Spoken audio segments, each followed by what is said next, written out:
This time on Between the Wheels. The 1994 Audi S4. It may look like a grandpa's sedan, but under the hood it's packed with legendary mechanical masterpieces.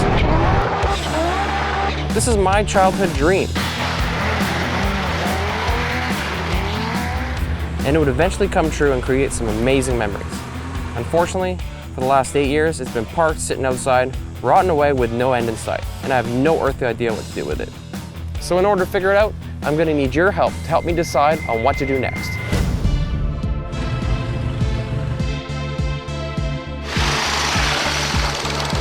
You're 6 years old.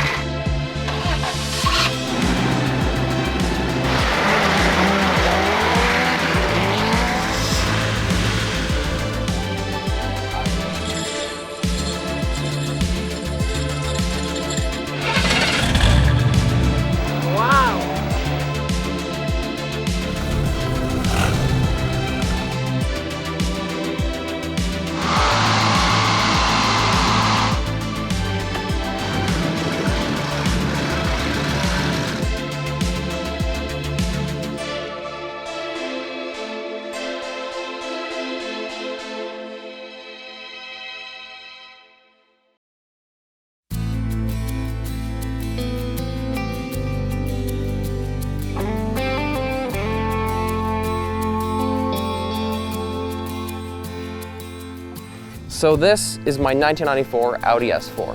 And unfortunately it's been parked here. It's been sitting for the last 8 years out of commission in different parts of Ottawa, and I just haven't been sure what to do with it next. We're gonna go through the specs of the vehicle, the history, and why this thing is special to me. So at first glance, this may not look like the most interesting vehicle. In fact, it just looks like any ordinary sedan produced from 1992 to 1997. It was known as the C4 Audi, but the fact is, under the hood, you got a legendary motor. So the 94 S4 came with a 2.2 liter, 225 horsepower, turbocharged engine. But this isn't the first vehicle that came with this engine, because prior to this was put into the legendary Audi Quattro. So back in the 80s, these things are really popular for rally racing.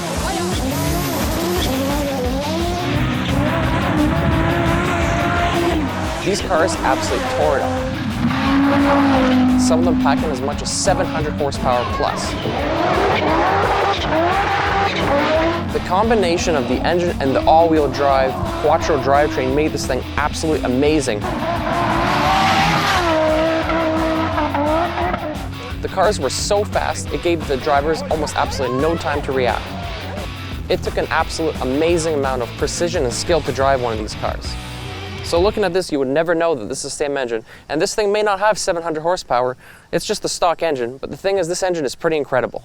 This is known as a very, very reliable engine, and it's very easy to get a lot of horsepower with very little work out of it. Oh man, too much fun.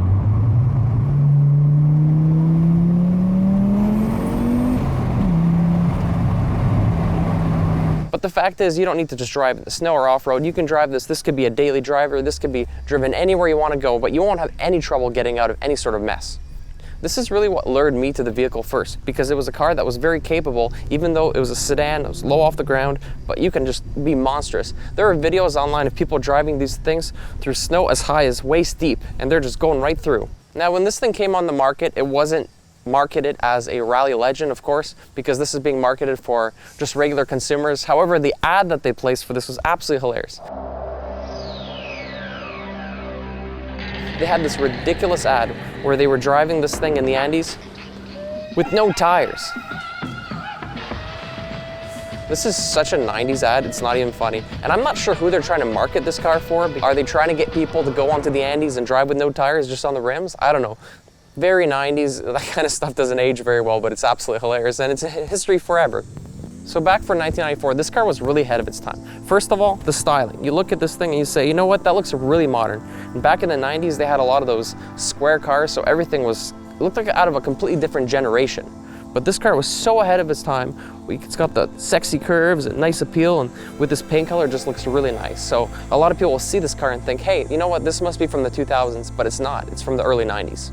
And I love the styling of it, you know, the lights, the grille is really nice, everything. The bumper's a little cheesy, I'll admit that, along with these, you know, these orange reflectors on the sides, but other than that, it looks really, really nice. And when I saw it, I thought, you know, it wasn't the most interesting car in the world, but I thought it was a really nice, cool car, and I definitely thought it was much newer than the actual age. It came with these stock, really, really cool wheels. Nothing crazy, just really basic stuff, but you look at this, do you really need more than that? A lot of people will change these and put something more flashy on, but I think it's a really cool, classic Audi style to keep these on. So the rear end is a little more interesting. It's got that kind of boxy vintage look. It still hadn't progressed as much in the back as in the front. I love the wide lights in the back. I think it looks really cool. It's got that European style, and it's not something you see these days anymore, so it's kind of an interesting look. Definitely a throwback to the 80s in that case, but everything else is much more modern looking. I like how they kind of mash some of the looks of the 80s, but also went a little more modern. This car was just kind of a hybrid. It just seems like it doesn't really belong in any sort of particular decade. You look at the back, hey, it's in the 80s. You look at the front, it should be in the 2000s. It's kind of a mix, and maybe that's why it landed in the 90s. And these things came with a lot of different features. First of all, it has sprayers on the lights, so you had that feature. You had automatic mirrors, so everything's electronic. There was nothing, you know, crank or old school. Everything was very up to date. It's got air conditioning, power sunroof, all the features you'd want out of a modern car in an older vehicle. Now, obviously, this one's in a little rougher shape. I know it looks pretty good on camera here. You can't really see much, but if you go up close, you can see a lot more issues. There's really a lot more rust starting to happen. And the fact is, this thing was actually painted a long time ago, and the paint's starting to peel off, so it really needs a new paint job. One of the coolest parts of this car is the interior. This is a very modern interior, very nice. This is probably one of my favorite parts about the actual vehicle itself. I remember when I was first purchasing this thing, I looked at the interior and I said, wow, that is really, really cool. And thankfully, this one has managed to stay all original. Now, the only problem is, obviously, as you can see, you got some issues here. Stuff was falling off, the window's cracked, this fell off, and it's moldy, which is pretty disgusting, but that's the problem. When it sat for so many years, it got all moldy inside, and that's just what happens. But the fact is, all the parts are still here. If you look at it, it's a really cool interior. You got the white gauge cluster here, leather steering wheel, everything's leather, everything looks really good here. There's nothing cheap. You touch this, it's not some, you know, plastic fantastic shit. This is really, really nice products. Lots of beautiful stuff here. You got lots of modern things. You got heated seats, you got power mirrors, you got, you know, power seats. Of course, they don't work right now, unfortunately. The battery actually exploded in the car, and that's the second time we've almost had a fire in this car, so we can't use it. So unfortunately, I can't show you that stuff, but that stuff does work. It did have air conditioning. The air conditioning stopped working, so I'm not sure if that's something I'd ever want to replace, because I got quoted $5,500, and that was 10 years ago. I can't imagine what that would cost now. I had one little feature here. The Bose deck, I would actually have it come out, and it's a DVD player, so on long trips we would put some stuff on, watch some movies, you know, listen to some concerts, that kind of stuff. It was really nice to have. The battery is actually in the back seat. It's not under the hood. It's a really strange area, and unfortunately that is a very dangerous game to play, because the fact is, this thing has had a fire in it.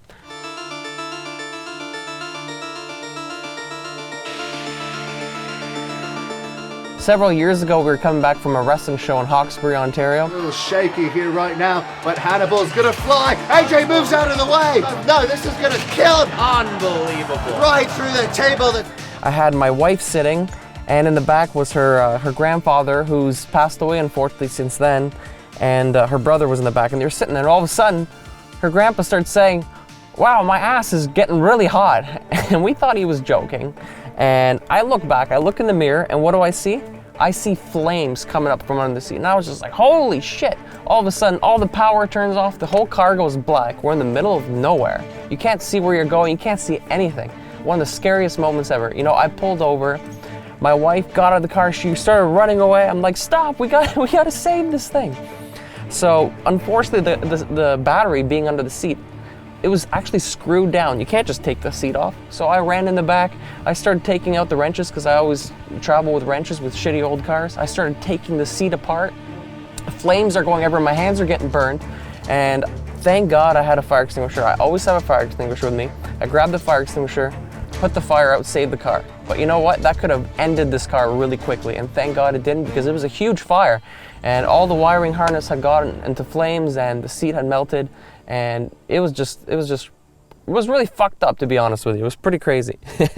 Why did it happen? It happened because what happened was Audi has these, in the back you have the seat and then you have wire mesh on it. And normally it's fine, but the fact is we had to change the battery, so I went to the store, changed the battery, and the new battery was 1/4 of an inch taller.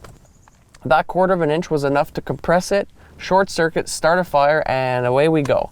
And it's funny because since then I tried to buy another battery, and I went to the store and I saw a warning on there, fire warning, make sure the battery is, you know, blah, blah, blah. So I guess somebody else had a fire similar to me. And then I bought another battery recently, put it in, and it actually exploded. Just went into pieces. There was stuff all over the place. All the vents had come off. So thank God it didn't light on fire because I don't want to lose this thing, even though I'm not really using it. So that was definitely the craziest story. You know, but this story is just one of many crazy stories I have about this car.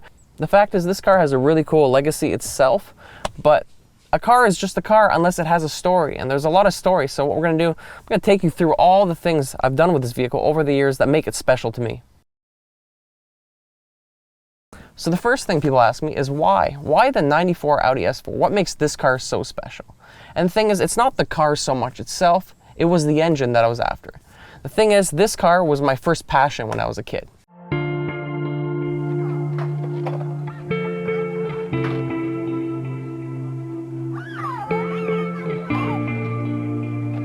Growing up, I was always addicted to cars. I always had some sort of truck in my hand, or some sort of race car. Putting on these elaborate races or just messing around. Back in the 90s, I was always watching some sort of race on TV with my dad. He's definitely the one that got me into this stuff, but nothing was more exciting than watching the Canadian Rally Championships on TSN.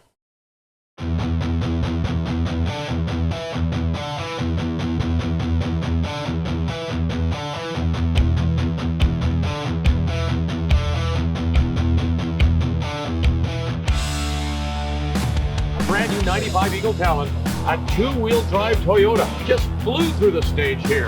A Mitsubishi Eclipse in their outrageous Pontiac Fiero were incredibly fast. I just thought it was so cool. He's okay to this point, but the big problem is that telephone pole. Remy Chevalier, goodbye. A pirouette in the dirt. But there was one car that always stood out.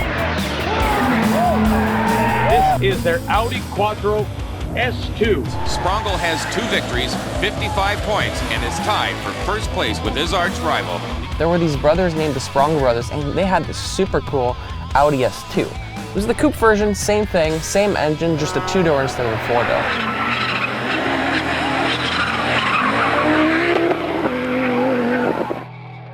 1994 rolls around, and all of a sudden my dad takes us camping. But the thing is, he didn't just take us camping, because the fact is the place he chose to take us camping was right beside where there was a rally race.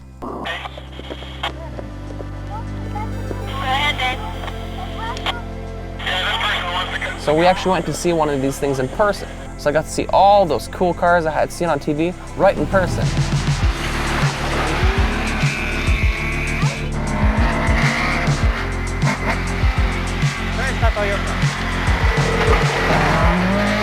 And who was my favorite? You're damn right, the Sprongel brothers. Coming out at number 2, absolutely flying through the stage.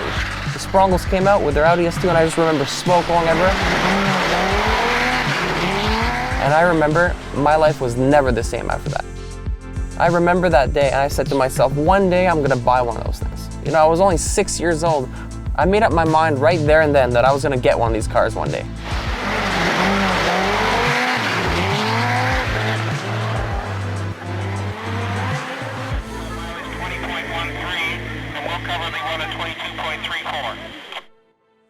So around 2010, I remember I started looking for these vehicles. Online in Kijiji, I saw a lot of different ads. End of 2011 came around and I found one.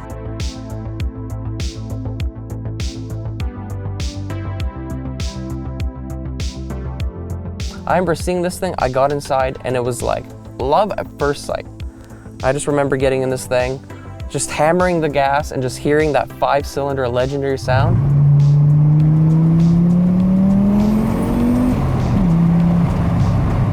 Just connected all the wires, you know, all those years hearing this thing, I said, damn, this is it, man. I was so freaking happy. So of course I bought it. And from that point, life was never the same for me, because now I was living my childhood dream. So this became my everyday car. I would go everywhere with this thing. It was such an awesome experience. The car always just had such good vibe, and I just loved having it. I would take it everywhere. I would do everything. I would take it on as many adventures as I could. We got one hell of a storm here. Look at this hail. I could be myself. I could have a lot of fun. I could be goofy. Fuck off, I got work to do. I was a huge Trailer Park Boys fan, and my brother and I had done these location videos in 2010 and 2011. So where Julian's drunk on Swish, and Randy's hooking for cheeseburgers out front. Well, in 2012, I took the Audi all the way to Halifax, Nova Scotia, and did another location video, and that was a blast. So I really enjoyed traveling. Anyone that knows me knows that I love going all over the place, so having this car and the ability to travel, putting those things together, and then putting my filmmaking skill into it, my passion for that, made it the perfect recipe. So I would travel all around Canada. I would put GoPros on my car, do time lapses. I was still young, so I was traveling a lot to different places around, trying to get work. I would take this thing everywhere I went. I would go and film scenery shots, time lapses, scenic stuff at night. We would do astrophotography, get the stars, get all these amazing things. And the thing is, the car would be at every single one of these adventures. I traveled so much that within only a couple years, I had done 100,000 kilometers. Heck, back in 2012, we actually filmed the first unofficial episode of Between the Wheels. My buddy owned this 1969 Chevelle, and I had a racetrack.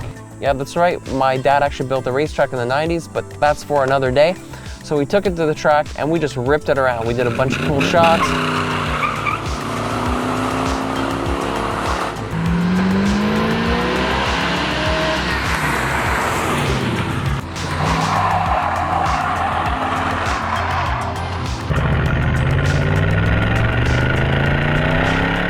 Had a lot of fun, and that's kind of where my passion started with doing vehicle videos. This was also the first car that I took my wife on a date back in 2013, and then after that we were together ever since, and we just went absolutely everywhere. We did so much stuff together, so many fun adventures, and the car was always at every single one of these adventures. It was just such a great time. So all the adventures are locked in with this car, because everywhere I think we went, this car was there. But the adventure that topped them all was in 2014. We went to the Maritimes. So anybody that knows me knows I'm a huge fan of the Maritimes. I love traveling, I love the Maritimes, I like filming and driving. I did all four of these things on that one trip, so this was pretty much the biggest trip for me. So my wife and I went down there. We drove over 5,000 kilometers. We drove all the way through the Maritimes to the East Coast. Okay, so we're gonna try magnetic hill. So my car's in neutral. This is wild. We drove through numerous small towns. It's just such an awesome trip to have the car. We stopped at local diners and many cool stops along the way. I remember doing the Cabot Trail with this thing. It's known as one of the nicest places to go and drive here in Canada. And the Cabot Trail is beautiful. Such a scenic place. We took the car, we did the Cabot Trail. Along the way, we stopped and filmed a lot of beautiful places along the way. There's a lot of hidden gems, and we did a whole video about it. My wife was big into modeling back then, so this was kind of a dream come true for her, as well as me, to do all this in one trip. There was just so many great memories on this trip. I just think of all the awesome places we saw and all the things we did. We would stay in hotels half the time, and the other half time we would do camping. We stopped at some amazing campgrounds, some hidden gems, like in Lunenburg at the Ovens. I remember my wife cooking up some big meals, and the car was there, we were blasting my tunes. It's an awesome time. So 2014 was a great year. We created a lot of amazing memories, a lot of great times, but there was one more thing that had to be done.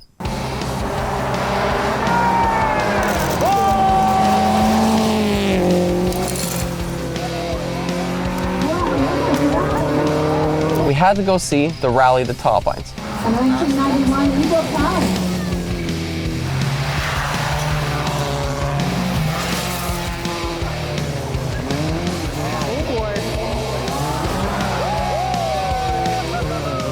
It had been 20 years since I had gone and seen all those cars all those years ago.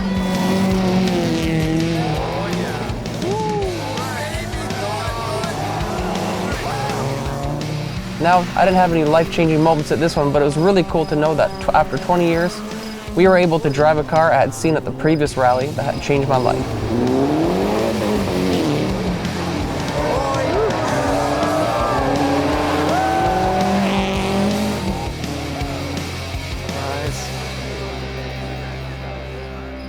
This was kind of the event that just tied everything together, but unfortunately it was the concluding chapter to the Audi.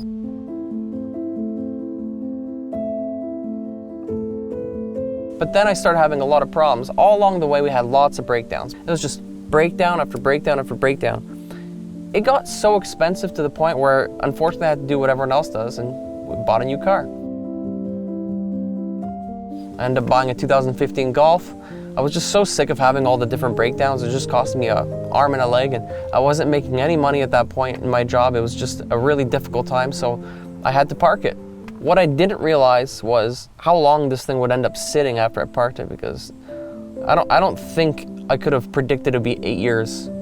All these years later, I'd be sitting here filming this video and the car's still sitting. And it's just the worst feeling in the world, knowing that this thing that's had so many awesome memories is just sitting here. And I had tried in the past to, to kind of get things going again.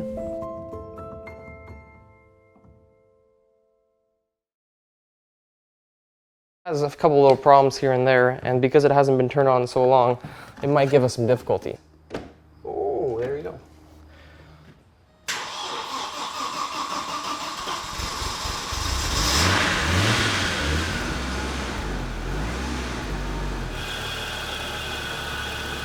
So I think we'll just give it some gas. I'm not going to drive it around today. It's got no brakes. One of the calipers is seized, not to mention no insurance and all that stuff you are supposed to have.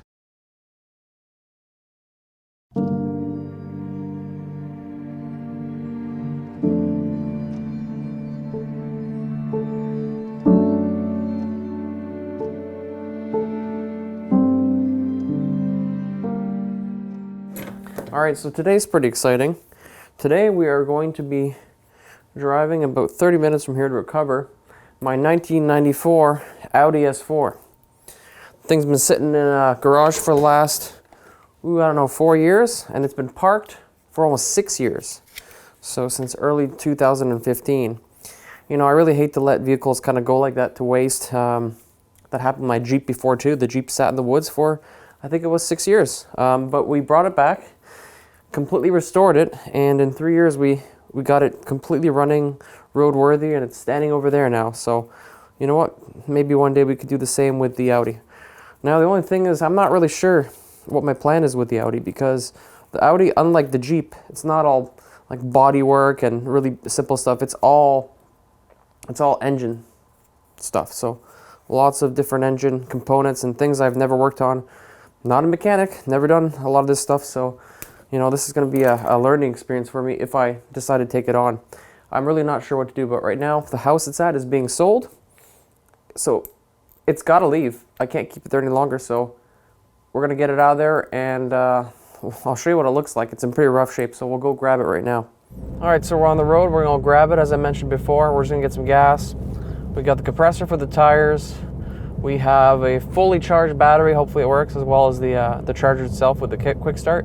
If I can't get this thing started before it goes on the truck, it's going to be really difficult to get it into the new location, because it's up on a massive angle at the other house where it's going, and it's a really busy street, so it'll be really hard to put the truck up there. So I really hope it starts. This thing hasn't been started in about a couple of years, I think 3 years, and it's almost November now, so it's pretty cold. I really should have done this earlier in the year, but that's what happens when you don't prepare. So hopefully we can get this thing started. Hasn't driven for a while. It's time to start figuring out what to do with it, because it doesn't deserve to sit there. A legend like that shouldn't rust away in a garage somewhere, that's for sure.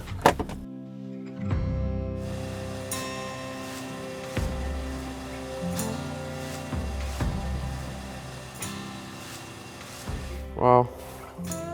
So here she is. That's a dirty car. Look at that dust. Wow.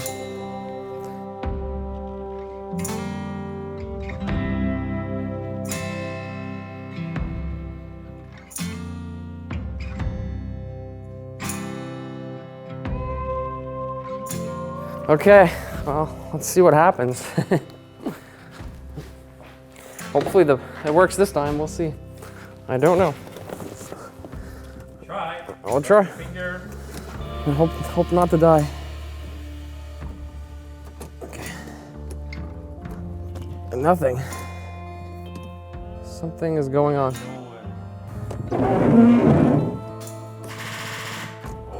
Oh. Nope. I think the starter, eh? I think I have a starter in the trunk. Darn! I was really hoping it would start. That sucks. See, look. I have a starter in here. All right, so no luck. Didn't turn on, the starter's completely dead, so we're gonna get it towed. We're gonna put it up in my folks' place for now, and maybe one day we'll get it running, but it's not today, that's for sure. Ironically, I have a starter in the back, but I don't have a jack to put it up or the proper tools, and I don't feel like doing that today.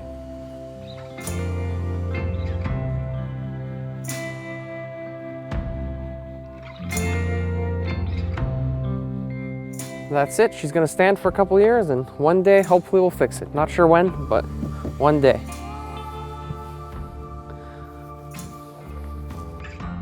Well, it's been 2 years since that was done. I still have no idea what to do with it.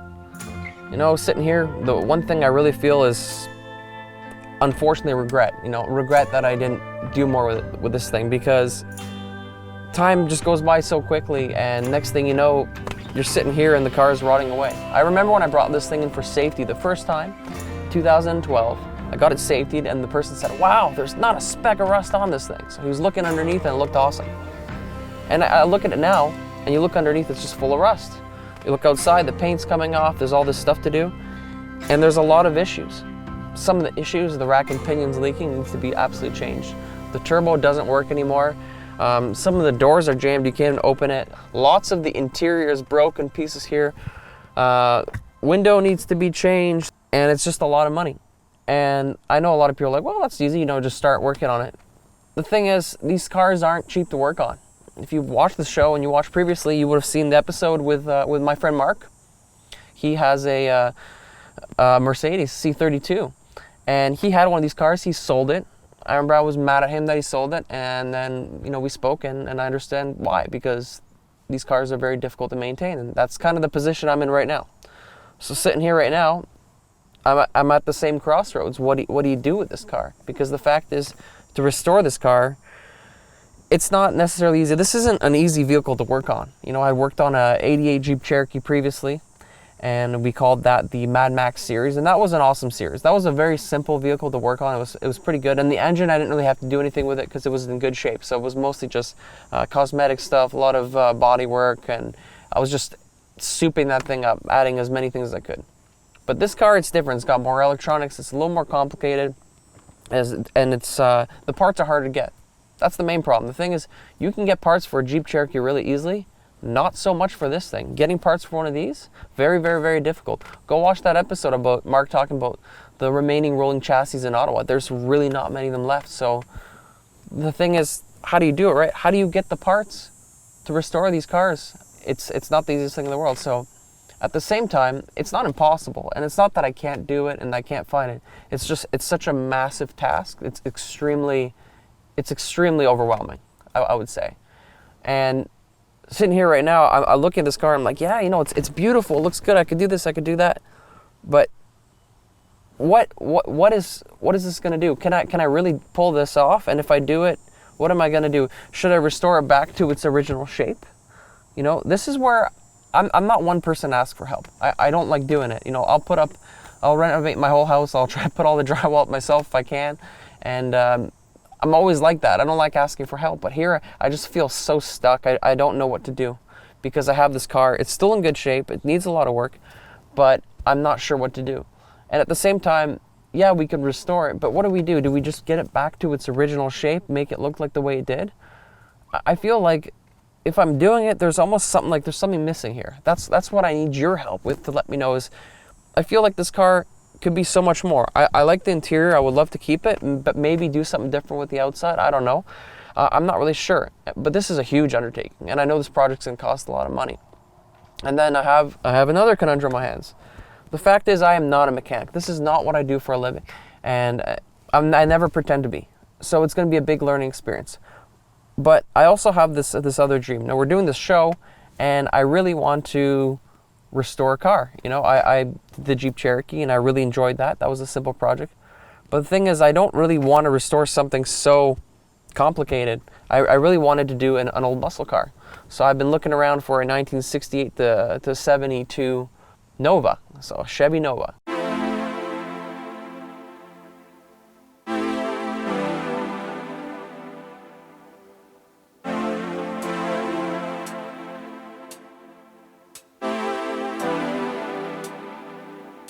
The last several months I spent a lot of time looking up old Novas on Kijiji, Facebook Marketplace, things like that. There are still a surprisingly large amount of cars you can buy out there, but most of them are in pretty good shape, and that's not what I'm looking for. What I'm looking for is something completely different. I'm looking for the rundown car that someone left for dead and doesn't want anything to do with it. Of course, I want the car to be complete because I don't know what I'm doing, so I'll need to know where all the parts go. It doesn't need an engine or transmission, but other than that, it'd be good to have all the other components so I can learn the whole process. But at the same time, this car has to be solid enough that it can actually be restored. So if the structure's not there, it can't be restored, so it has to be at a certain point.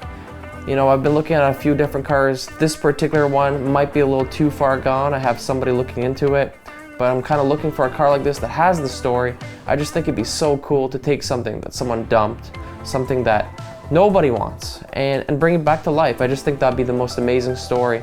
I know it'd be a lot of work. It'd be a lot of time and effort, sanding, you know, painting, welding, all that kind of stuff, but I want to do that. I know that's going to take a significant amount of time, but it won't be necessarily that expensive at the beginning because it's just going to be a lot of man hours, and of course it's going to get expensive once I get into the parts. But what I want to do is I don't want to have some crappy old car that continually breaks down, so what I want to do is actually put a brand new LS motor into it and a brand new manual transmission. So this car would look vintage, but it'd be all brand new inside. Make all the working parts brand new, you know, brand new suspension, brand new exhaust. So everything it's essentially a new car, but with an old shell. You know, give that car a second fighting chance at life. I just think it'd be really cool to have something a little more reliable. So I think this would be a great process because I don't know how to do this. I could spend all those hours learning, getting it all in video, showing every step of the way, all the problems, you know, all the successes and failures, much like I did with my Jeep. I just think it'd be really cool. For the viewers and for myself, it's kind of a dream come true. And if it happens, of course. So we're looking around, we're looking for these cars. Yes, it's going to be a very expensive project. It's going to cost more than the Audi project. However, the first, let's say, 2 years will not be that expensive. It will mostly be just man hours getting this thing done, doing all the body work, doing all the welding and painting and whatnot. Afterwards, once we got it out the shell all ready to go, then we could start spending some money on the components. Obviously still battling with the Audi idea, but we'll see what happens. But I'm more enthusiastic about this particular project than I am the Audi. I just think it'd be really cool to start from a chassis, you know, spend a couple years restoring it and everything, and that's kind of a dream of mine. So I'm kind of conundrum, do I fix this or do I do that? I could buy a chassis and restore it for a couple years and it won't cost that much money because it's going to be all body work. I want to put a lot of work into it, a lot of time, and then eventually, you know, save up money. Whereas this thing, it's going to cost a lot of money right off the bat, and I won't be able to do that. The fact is, my wife and I, we just moved. We had our first child. We're hoping for a second, and life just keeps changing. You know, it gets more expensive, more time, and you know, time is of the essence, and so is money. So you just got to think to yourself, what's the priority here? What should I do? What could wait? And maybe it's kind of a selfish thing for me to want to do an old muscle car first, but she's very excited about that idea, and so am I. Or do I do this? I don't know. I need your help. Let me know what you think, because I feel very ashamed the car's in this shape. You know, we've moved on, I've grew up and created new memories and stuff, and this car kind of just got left behind. It's just sitting here rotting away, and I'm very sad about it. You know, it's easy to be emotional about something like this because this is a beautiful car. And like my friend Mark said, these cars are meant to be driven in the winter. If I'm going to restore this, I'm going to drive this thing in the winter. And I know a lot of people would say that's insane, but that's what they're designed to do. They're not meant to be stored for the winter. They're meant to be driven. These are off-road vehicles. And that's what I would like to do. So other than that, I'm not really sure what to do. I would like to have your help. Let me know what to do. See what's in the realm of possibilities, what makes sense. You've heard my story kind of from afar. What would you do? What would you do with this car? You let me know. Next time on Between the Wheels. Let's do this.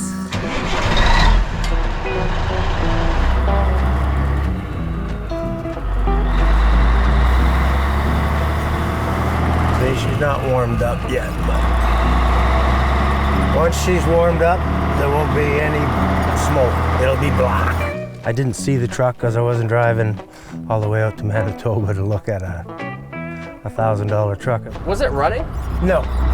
When I first seen it, I just about cried because the doors were seized. Absolutely nothing worked. And I said to my dad, I think I made a big mistake. And he said, no, you're gonna do it.